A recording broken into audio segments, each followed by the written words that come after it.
গ্ৰাম্য অঞ্চলত গৈ আমাৰ অসমীয়া চিনেমাৰ জগতখনক আগুৱাই লৈ যোৱাৰ বাবে যি প্ৰয়াস কৰিছে সমীৰ ৰয় ডাঙৰীয়া, আমাৰ যোৰহাটৰে সন্তান, তেখেতক অভিনন্দন জ্ঞাপন কৰিছোঁ আৰু ধন্যবাদ জ্ঞাপন কৰিছোঁ।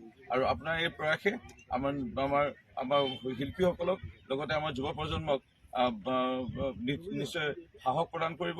আৰু আপুনি গ্ৰাম্য অঞ্চলত গৈ আমাৰ অসমীয়া চিনেমাৰ জগতখনক আগুৱাই লৈ যোৱাৰ বাবে যি প্ৰয়াস কৰিছে সমীৰ ৰয় ডাঙৰীয়া, আমাৰ যোৰহাটৰে সন্তান, তেখেতক অভিনন্দন জ্ঞাপন কৰিছোঁ আৰু ধন্যবাদ জ্ঞাপন কৰিছোঁ।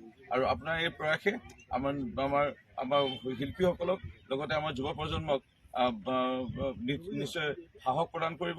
আৰু আপুনি গ্ৰাম্য অঞ্চলত গৈ আমাৰ অসমীয়া চিনেমাৰ জগতখনক আগুৱাই লৈ যোৱাৰ বাবে যি প্ৰয়াস কৰিছে সমীৰ ৰয় ডাঙৰীয়া, আমাৰ যোৰহাটৰে সন্তান, তেখেতক অভিনন্দন জ্ঞাপন কৰিছোঁ আৰু ধন্যবাদ জ্ঞাপন কৰিছোঁ।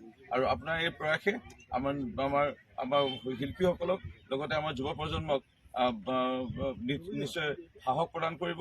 আৰু আপুনি গ্ৰাম্য অঞ্চলত গৈ আমাৰ অসমীয়া চিনেমাৰ জগতখনক আগুৱাই লৈ যোৱাৰ বাবে যি প্ৰয়াস কৰিছে সমীৰ ৰয় ডাঙৰীয়া, আমাৰ যোৰহাটৰে সন্তান, তেখেতক অভিনন্দন জ্ঞাপন কৰিছোঁ আৰু ধন্যবাদ জ্ঞাপন কৰিছোঁ। আৰু আপোনাৰ এই প্ৰয়াসে আমাৰ শিল্পীসকলক লগতে আমাৰ যুৱ প্ৰজন্মক নিশ্চয় সাহস প্ৰদান কৰিব। আৰু আপুনি গ্ৰাম্য অঞ্চলত গৈ আমাৰ অসমীয়া চিনেমাৰ জগতখনক আগুৱাই লৈ যোৱাৰ বাবে যি প্ৰয়াস কৰিছে সমীৰ ৰয় ডাঙৰীয়া, আমাৰ যোৰহাটৰে সন্তান, তেখেতক অভিনন্দন জ্ঞাপন কৰিছোঁ আৰু ধন্যবাদ জ্ঞাপন কৰিছোঁ।